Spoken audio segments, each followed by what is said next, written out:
제가 최근에 10월 4일 날 지난주 화요일이었죠.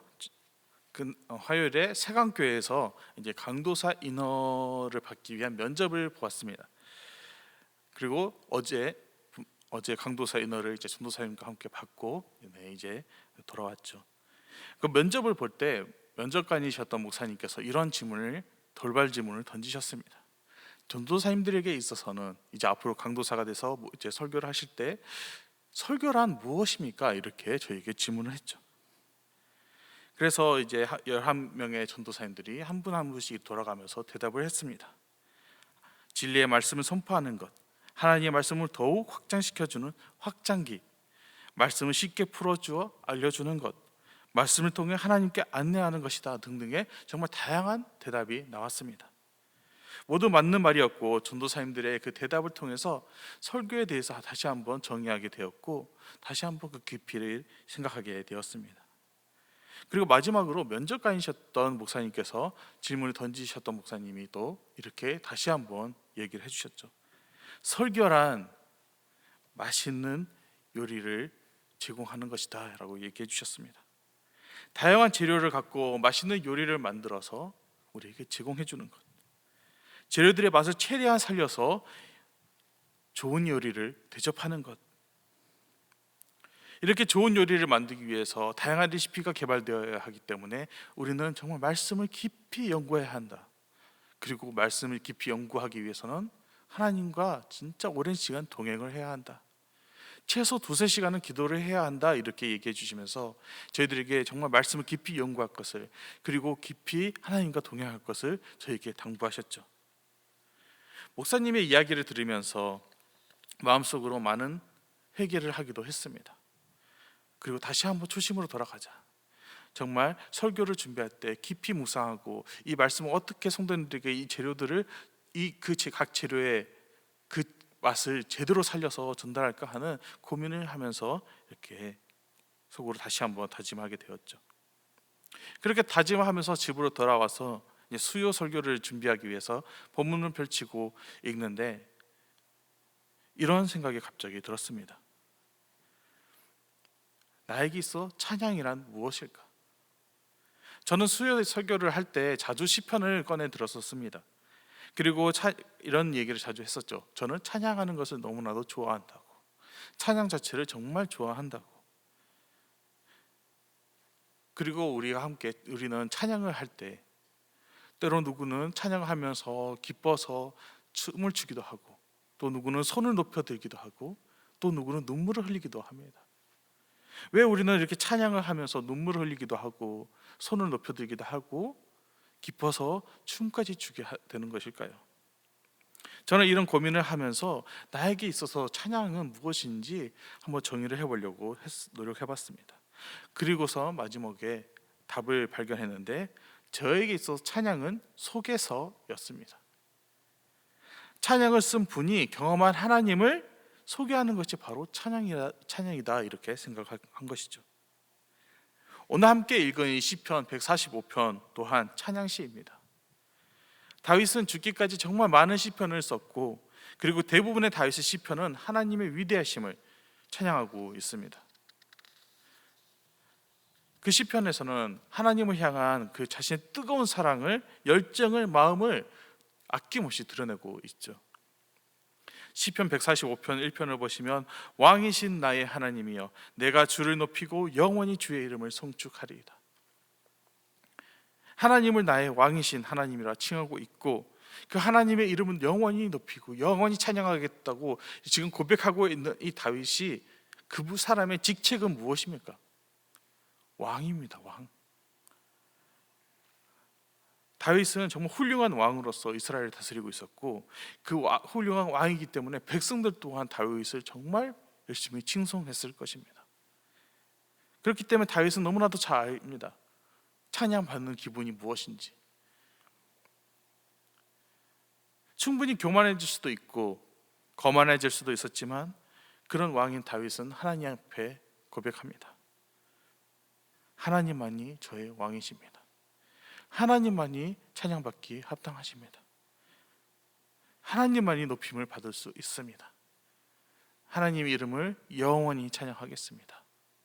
다윗은 왕이지만 자신을 일개 백성으로 낮추며 하나님을 왕이라 칭하며 하나님께 찬양을 하고 있습니다. 이렇게까지 찬양하겠다고 하는 고백하고 있는 이 다윗에게 있어서 다윗에게는 하나님이 위대하신 분이시고 놀라우신 분이라는 것을 마음속에 너무나도 깊이 알고 있었던 것이죠. 다윗은 이렇게 찬양하고 이렇게 고백하는 것이 너무나도 기쁜 이유가 이 하나님이 자신의 삶에 항상 함께하고 있었다는 것을 너무나도 잘 알고 있었던 것입니다. 2절과 3절을 보시면 내가 날마다 주를 성축하며 영원히 주의 이름을 성축하리다. 여호와는 위대하시니 크게 찬양할 것이라 그의 위대하심을 측량하지 못하리로다. 하나님의 위대하심을 경험했기 때문에 그 마음속에 하나님의 이름을 영원히 찬양하고 끊임없이 높이겠다고 고백하고 있는 것입니다. 우리 또한 이렇게 다윗처럼 이런 하나님을 너무나도 놀라우신 하나님을 체험한다면 다윗과 같이 저희도 찬양을 하고 고백을 하겠죠. 하나님을 만난 자와 그리고 하나님을 만나지 못한 자의 그 고백, 입술에서 나오는 고백들은 너무나도 다릅니다. 출애굽을 이스라엘 백성을 보면 바로 답이 나오죠. 이 출애굽을 한 이스라엘 백성이 정말 자주 입술에 담았던 것이 무엇입니까? 찬양도 아닙니다. 모세를 향한 칭찬도 아니었습니다. 그들의 입술에는 항상 불만과 불평이 가득했습니다. 이들은 분명히 하나님께서 그들을 다시 구원하시기 위해서 이 애굽 땅에 10가지 재앙을 내리는 것을 보았고, 하나님께서 홍해를 갈라주시는 것도 보았고, 불기둥과 구름기둥으로 그들을 인도하시는 것도 보았습니다. 그들이 배고플 때 만나 매출하기를 주셨고 목마를 때 물을 주셨습니다. 그런데 그들은 하나님을 만나지 못했습니다. 그 결과 출애굽을 경험한 1세대는 전부 다 죽고 말았고 2세대만이 하나님께서 약속하신 그 땅에 들어갈 수 있었죠. 반대로 모세나 여호수아 그리고 갈렙은 어떻습니까? 그들은 이런 이스라엘 사람들의 불만을 계속해서 들었습니다. 그들도 정말 많이 힘들었을 것입니다. 그러나 그들은 하나님께 나아갔습니다. 자신의 백성을 위해서 기도했고 어려움에 처했을 때 불만과 불평을 토하는 것이 아니라 하나님을 의지하며 나아갔습니다. 왜냐하면 그들은 하나님을 만났기 때문이죠. 하나님이 이들에게 약속을 했고 그 하나님께서 약속을 성실하게 지키시는 분이라는 것을 이들은 너무나도 잘 알고 있었습니다. 내가 여호와 하나님이라, 내가 너와 함께하리라, 이 말씀을 이들은 붙잡고 하나님과 끝까지 동행했던 것입니다. 그들의 곁에는 항상 하나님이 함께 하셨습니다. 그리고 하나님을 경험한 자는 다윗도 마찬가지입니다. 다윗은 살아가면서 자신과 함께 하시는 하나님을 체험했고 경험을 했습니다. 그의 삶 자체가 하나님과의 동행이었습니다. 그렇기 때문에 그는 이렇게 시편을 쓰면서 하나님을 찬양할 수 있었던 것이죠. 시편 145편에서 8절부터 21절까지 내용은 자신이 체험한 경험한 하나님을 소개하고 있는 장면입니다. 어떻게 하나님을 표현하고 있는지 한번 들어보십시오. 하나님은 은혜로우시며 자비로우시며 노하기를 더디하시며 인자하십니다. 넘어지는 사람을 붙잡아 주시고 짓눌린 사람은 일으켜 주십니다. 때에 따라 먹을 것까지 주십니다. 모든 일을 의로움과 사랑으로 하시고 주님을 부르는 자와 함께 계시며 가까이 있습니다. 하나님을 경외하는 사람의 소원을 들어주시고 부르짖는 자의 소리를 듣고 구원해 주십니다.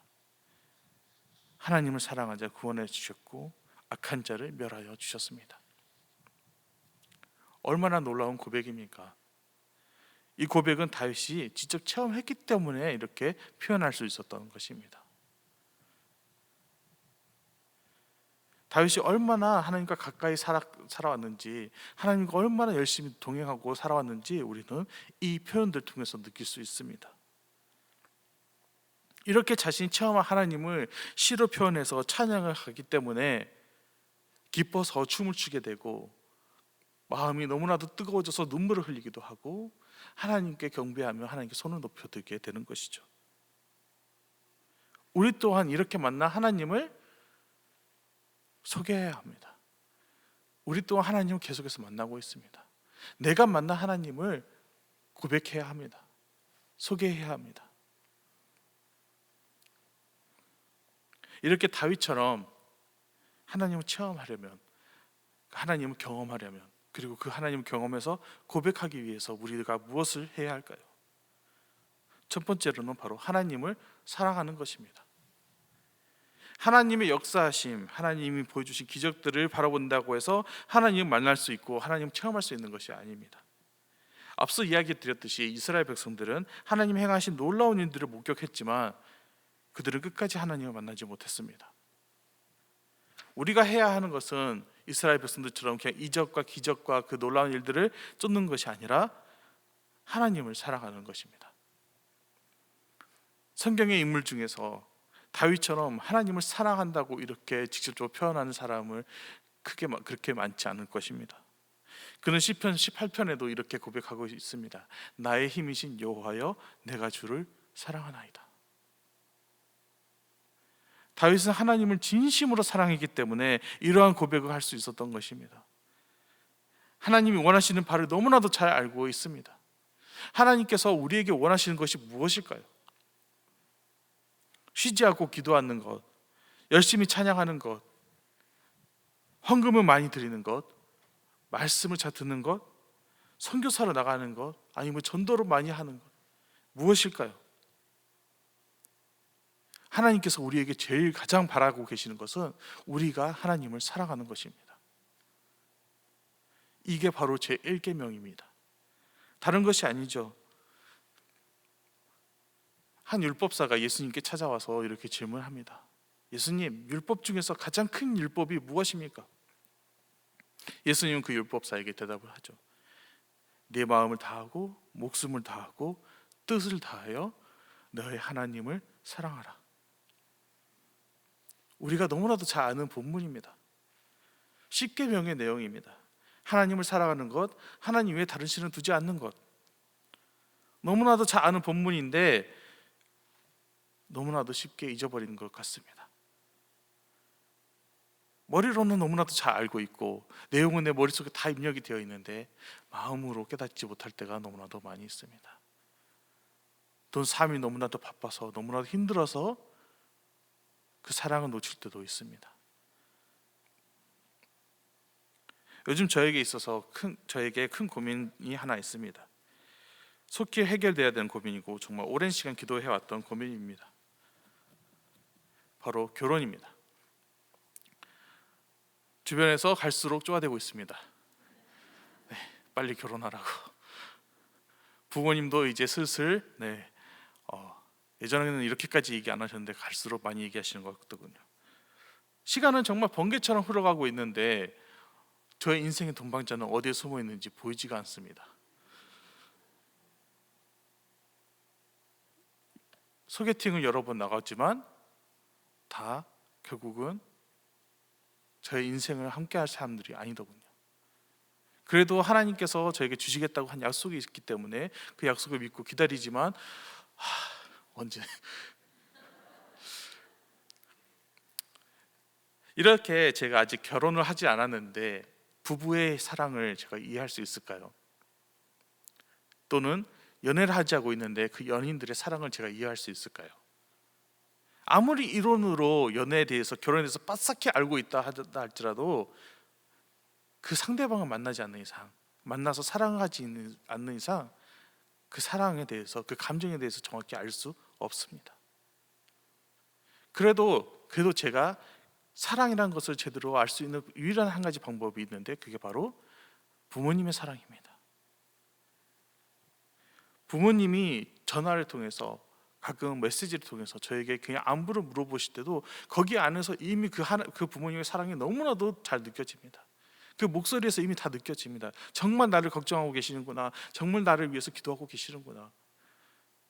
그리고 부모님이 저를 위해서 치르신 그 희생들을 바라보면 이분들의 사랑이 나를 너무나도 감동케 합니다. 그리고 또한 그 사랑이 얼마나 우리들을 힘든 상황에서도 잘 일으켜 주는지, 정말 다 포기하고 싶지만 그 사랑 때문에 우리가 다시 일어날 수 있는 힘을 얻는다는 것을 너무나도 많이 목격해 봤습니다. 또한 사랑하는 부부, 사랑을 정말 너무나도 잘 담고 있는 그 부부와 커플들을 보면 너무나도 행복해 보입니다. 웃음이 떠나지 않고 서로 조금이라도 떨어져 있는 것을 아쉬워하기도 합니다. 하나님의 사랑도 마찬가지죠.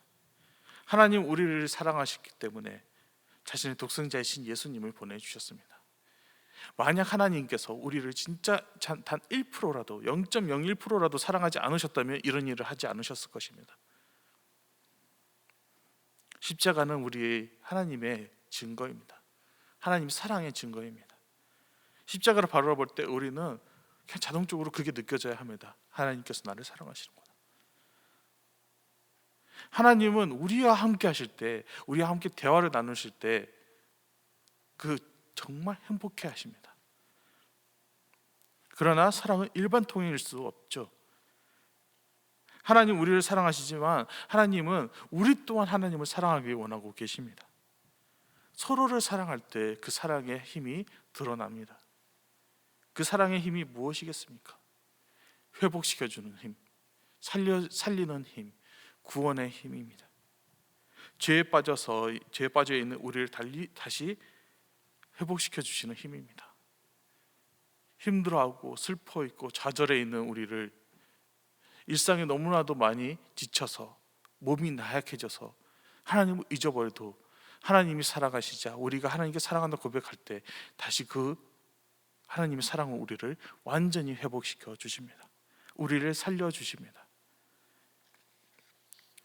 갈릴리 바닷가의 베드로 이야기 기억하시죠? 예수님을 모른다고 3번이나 부인하고 배신했던 그 베드로, 자기감에 빠져서 모든 것을 다 잃어버리고 모든 것을 다 내려놓고 그저 다시 어부의 삶으로 돌아가 물고기를 잡으려 하지만 그마저도 제대로 되지 않습니다. 완전히 낙심에 빠져 있는 베드로인데 그 베드로를 살리기 위해서 예수님이 찾아오십니다. 배신당했던 예수님이 찾아오셔서 베드로에게 묻습니다. 네가 나를 사랑하느냐? 만약 제가 예수님을 배신했고 예수님을 모른다고 부인했는데 예수님 찾아오셔서 네가 나를 사랑하느냐 했으면 도망쳤을 것입니다. 너무나도 부끄럽기 때문이죠. 그런데 베드로는 정말 너무나도 가슴이 찢어지지만 당장 어디로 숨어들고 싶지만 용기를 내서 예수님께 대답을 합니다. 주님이 아십니다. 내가 주님을 사랑한다는 것을. 비록 배신을 했지만, 죽음이 두려워서 예수님을 모른다고 했지만 그래도 베드로의 깊은 마음속에는 예수님을 사랑하는 마음이 있었던 것이죠. 그리고 너무나도 죄송스럽기도 하고 부끄럽고 양심도 없어 보일지도 모르지만 베드로는 용기 내어서 고백을 한 겁니다. 내가 주님을 사랑한다는 것을 주님께서 아십니다. 이 베드로의 고백으로 예수님께서는 베드로를 완전히 회복시켜 주십니다. 그를 살려주시고 그에게 예수님의 어린 양들을 맡겨주셨습니다. 하나님이 우리를 사랑한다는 것은 정말 놀라운 은혜입니다. 하나님의 마음을 아프게 하고 우리가 너무나도 힘들어서 나의 삶을 보살피려고 하다가 예수님을 부인할 때도 있습니다. 모르는 채 할 때도 있습니다. 손해보는 것이 두려워서, 다치는 것이 두려워서 하나님을 잠시 모른 척 하려고 하는 때도 있습니다. 그런데도 하나님은 우리를 끝까지 사랑하십니다. 그냥 끝까지 사랑하는 것으로 끝나지 않으시고 직접 찾아오셔서 우리가 하나님을 다시 사랑할 수 있는 그 힘을 불어넣어 주십니다. 우리 입술로 하나님을 사랑한다고 고백할 수 있도록 도와주십니다. 이 또한 하나님의 놀라운 은혜입니다. 이번 2022년은 정말 저에게 너무나도 바쁜 해였던 것 같습니다. 정신없이 시간이 흘렀고 여러 일이 있었습니다. 강도사 고시를 봐야도 했었고 성경학교도 있었고 어하나도 있고 여러 가지 정말 일들이 맞물리면서 계속해서 뭔가 정신없이 이루어졌습니다. 분명히 저는 하나님을 위해서 열심히 노력하고 일을 하고 바쁘게 움직였는데 저의 마음에 기쁨이 없었습니다. 그때마다 스스로 자책을 하면서 엎드리고 기도하며 회개를 할 때도 있었습니다. 말씀을 읽으면서 도대체 왜 이러는 건지 해결해 보려고 노력을 했지만 여전히 그 문제점을 발견하지 못하고 있었습니다. 그러다 최근에 저희 요한계시록 강의가 열렸었죠. 요한계시록 강의가 열린다고 해서 그때 잠깐 여유가 있어서 강의를 들을 수 있다 해서 가서 들었습니다. 되게 많이 기대를 했습니다. 요한계시록의 강의니까 정말 많은 환상들에 대해서 설명해 주시겠지, 여러 어려운 단어들을 풀어주시겠지 하면서 막 기대하고 갔는데 교수님께서 첫 강의 때 이런 얘기를 하셨습니다. 묵시록은 미래적인 내용만을 얘기하는 것이 아니라 지금 내가 하나님과 어떻게 살아가고 있는지를 보여주는 내용이기도 합니다. 이야기를 듣자마자 깨달았습니다. 내가 너무 이적과 기적과 하나님의 일에만 집중을 했구나. 내가 지금 하나님과 어떤 관계인지 먼저 다시 한번 집중해야 되겠구나. 나의 영적인 상태를 다시 한번 돌아봐야 함을 깨달은 것이죠. 그리고 저의 가장 큰 문제가 무엇인지 알게 되었습니다. 그 문제는 제가 하나님께 사랑의 고백을 하지 않았다는 것을 깨달은 것입니다. 물론 제가 무의식적으로 찬양을 할 때, 기도를 할 때 분명 예수님을 사랑한다고, 하나님을 사랑한다고 말을 하겠지만 깊이 묵상하면서 나의 하나님을 생각하면서 정말 나를 미치도록 사랑하시는 그 하나님을 바라보면서 진심으로 하나님을 사랑한다고 고백하지 않았던 것이 문제였습니다. 부부끼리 또한 연인들끼리 서로 사랑한다고 고백하지 않으면 어떻게 될까요? 만나도 사랑한다는 말 한마디도 없고 헤어질 때도 사랑한다는 말 한마디도 없고 당연히 사이가 멀어지고 문제가 생기겠죠. 또 그 문제가 더 심해지면 이혼이나 아니면 결국 헤어지게 되겠죠. 서로 사랑한다는 것을 말도 안 하고 표현도 안 하는데 어떻게 합니까? 사랑하는지 안 하는지. 그런데 반대로 사랑한다는 표현을 너무나도 자주 한다면 어떻게 될까요? 정말 행복할 것입니다. 사랑한다는 그 말, 정말 진심이 담긴 그 사랑한다는 그 말이 자주 하게 된다면 상대방은 정말 기뻐할 것입니다. 서로 막 사랑한다고, 아니야 내가 더 사랑해, 아니야 내가 더 사랑해 막 이러면서 서로 막 사랑한다고 이렇게 얘기를 하면 그 모습을 제 3의 입장으로 봤을 때 너무나도 닭살이 돌고 딴 데 가서 저랬으면 좋겠다는 막 생각이 들지만 꼴도 보기 싫을 때도 있습니다. 너무나도 막 제 동생이 가끔 그러는 것을 봅니다. 막 핸드폰으로 몇 시간 동안 붙잡고 그냥 사랑한다고 있는데 저걸 꼭 진짜 여기서 해야 되나 막 이런 생각이 드는데, 그런데 너무나도 행복해 보입니다. 정말 그 사랑한다 말 너무나도 간단한 단어이지만은 그 말 한마디로 싸울 수 있었던 일도 잘 해결이 되고 크게 뭔가 잘못될 일도 있을 수도 있었지만 사랑한다는 말로 너무나도 잘 화합이 되는 것을 보고 사랑한다는 말 단어 자체가 정말 큰 힘이 있구나라는 것을 깨닫게 되었죠. 그런데 저는 너무나도 나를 사랑하시는 그 하나님을, 나를 사랑하셔서 예수님까지 보내주신 그 하나님께 이 사랑한다는 고백을 해야 한다는 것을 잊고 있었습니다. 그래서 다시 한번 말씀을 묵상하면서 하나님께 내가 사랑한다고 고백을 해야지 하면서 그냥 앉아서 탁 기도하면서 하나님 사랑합니다 이렇게 얘기하려 했는데 쉽게 나오지 않았습니다. 그냥 버릇처럼 하나님 사랑합니다 이렇게 얘기할 뻔한 것이죠. 하지만 말씀을 정말 깊이 묵상하고 그 말씀 안에서 나와 함께 하신 그 하나님을 다시 한번 떠올리고 하나님이 나에게 행하신 일들 떠올리고, 비록 너무나도 부끄럽고 너무나도 죄송하지만 하나님은 그동안 너무나도 오랫동안 하나님 무시해 왔던 것이 너무나도 죄송하지만 하나님 그래도 용기를 내봅니다. 하나님 정말 사랑합니다. 이렇게 고백하자 저의 마음에 근심과 걱정이 확 사라지더군요. 강도사 인원을 받는 것이 저에게는 있어서 정말 너무나도 부담스러운 일이었습니다. 말씀을 전한다는 것, 그걸 갖고 책임을 져야 한다는 것이 너무나도 큰 부담감으로 다가왔습니다. 과연 내가 정말 받을 수 있는 것인가? 과연 내가 이렇게 계속해서 살아갈 수 있는 것인가 생각을 했지만 제가 이렇게 고백을 하고 하나님께 나아가자 그 모든 고민이 다 사라졌습니다. 제일 중요한 건 내가 하나님을 사랑하고 하나님은 나를 사랑하고 있다는 것이 정말 중요한 것이었구나. 하나님이 사랑하는 그 영혼을 내가 사랑하는 것이 가장 중요한 거구나 하면서 이 강도사라는 것에 대한 부담감이 많이 없어졌습니다. 하나님을 사랑하는 것, 하나님을 사랑한다고 고백하는 것, 이것이 그 무엇보다도 먼저 우선되어야 합니다. 하나님은 우리를 살리시길 원합니다. 그렇기 때문에 다윗도 그거 너무 잘 알기 때문에 자신 시편에 이렇게 고백한 것이죠. 20절에 보시면 여호와께서 자기를 사랑하는 자들은 다 보호하시고 악인들은 다 멸하시리로다.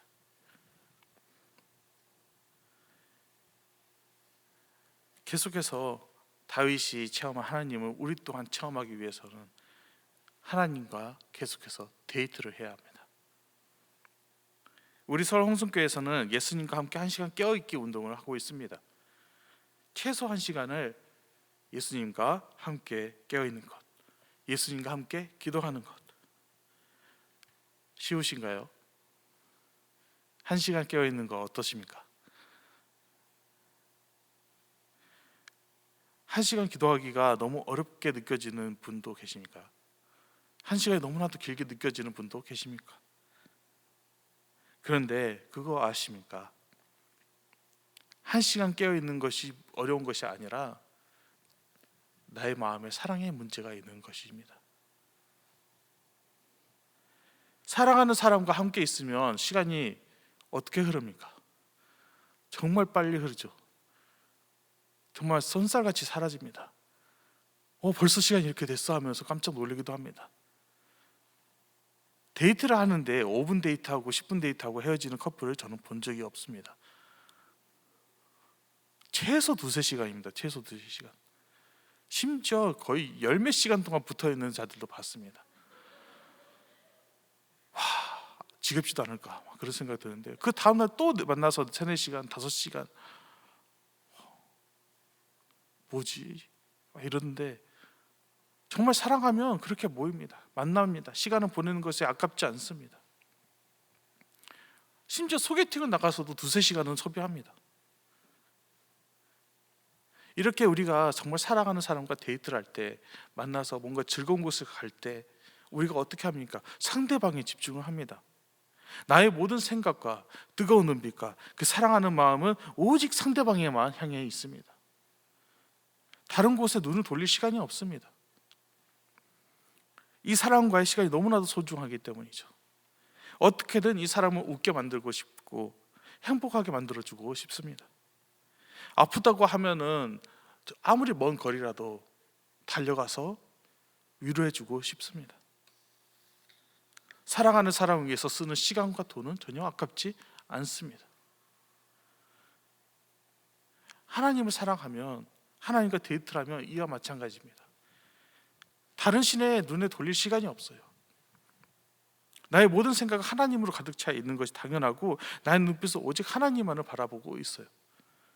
저의 마음은 하나님으로 가득 넘쳐나고 있습니다. 오직 하나님에게만 집중하고 있기 때문에, 하나님만을 바라보고 있기 때문에 죄를 지을 시간이 없는 것입니다. 하나님 위해 사용하는 시간은 전혀 아깝지 않습니다. 왜냐하면 하나님을 너무나도 사랑하니까. 하나님이 집중하는데 모든 것을 다 쏟아 부어야 하는 것을 너무나도 잘 알고 있으니까. 이러한 하나님을 만나게 된다면 하나님과 보내는 그 1시간이 아까울까요? 하나님을 사랑하는 것, 하나님과 데이트하는 것, 이것이 바로 우리의 영혼을 살리는 일입니다. 하나님 사랑하겠다고 하고 하나님 만나기 시작하면 우리의 인생이 그냥 송두리째 바뀌게 될 것입니다. 나를 사랑하는 하나님이 나와 함께 하시기 때문입니다. 다윗이 이렇게 하나님을 만났기 때문에, 하나님을 사랑하기 때문에, 하나님과 매일 만났기 때문에 이렇게 하나님께 고백할 수 있었던 것이죠. 그러니까 그는 계속해서 이런 하나님을 삶에 체험하고 경험해 왔습니다. 보이지 않는 하나님이다 할지라도 다윗은 그 하나님을 바라보고 하나님께 나아갔습니다. 18절과 20절을 함께 보겠습니다. 여호와께서는 자기에게 간구하는 모든 자, 곧 진실하게 간구하는 모든 자에게 가까이 하시는도다. 그는 자기를 경외하는 자들의 소원을 이루시며 또 그들의 부르짖음을 들으사 구원하시리로다. 여호와께서 자기를 사랑하는 자들은 다 보호하시고 악인들은 다 멸하시리로다. 다윗은 하나님을 진심으로 간구하였고 하나님을 경외하였고 하나님을 사랑했습니다. 물론 다윗이 처음부터 이렇게 막 열정이 넘쳐서 하나님을 완벽하게 체험해서 하나님을 찬양한 것이 아닙니다. 다윗의 삶을 우리가 읽어보면 다윗이 얼마나 힘들게 살아왔는지 우리는 알고 있습니다. 하지만 다윗은 자신 삶에서 나타난 하나님의 그 인도하심을 발견하였고 그 하나님을 놓치지 않았습니다. 끝까지 하나님 곁에 머물려고 노력했고 하나님을 간절하게 찾았고 하나님을 사랑하려고 노력을 했었죠. 다윗에게 있어 하나님을 사랑하는 것만이 유일한 길이었습니다. 생명의 길이었고 옳은 길이었던 것이죠. 그러나 제가 느꼈던 것처럼 너무나도 삶이 바쁘고 힘들고 그러다 보면 하나님을 사랑하는 것을 놓칠 때가 있습니다. 그리고 그 놓친 기간이 너무나도 길어지면 하나님께 다시 사랑한다는 고백하기가 어려워질 때가 있습니다. 그러면 하나님의 말씀을, 주님을 소개하는 그 말씀들을 다시 한번 묵상하는 데부터 시작했으면 합니다. 성경에는 많은 인물들이 하나님을 소개하고 있습니다. 각자 자신이 만난 하나님을 소개하고 있습니다. 자신들이 체험한 하나님은 이런 분이다고 이렇게 얘기해주고 있습니다. 그런데 이 성경의 인물들이 만난 그 하나님은 다른 분이신가요? 이들이 만난 하나님과 지금 내가 함께하고 있는 하나님이 전혀 다른 인물인가요? 아담과 함께 하셨던 하나님이 바로 나의 하나님이시고 아브라함과 이삭과 야곱과 함께 하셨던 하나님이 나의 하나님이십니다. 이스라엘 백성들을 출애굽시키시고 가나안 땅으로 함께 인도하셨던 하나님이 바로 나의 하나님이십니다. 베드로에게 나를 사랑하느냐 하시면서 물었던 그 하나님이 나의 하나님이십니다. 전혀 다른 하나님이 아닙니다. 그때 하나님이 도망가고 다른 하나님이 우리에게 오신 것이 아닙니다. 이분들이 소개하는 그 하나님을 한번 묵상해 보십시오.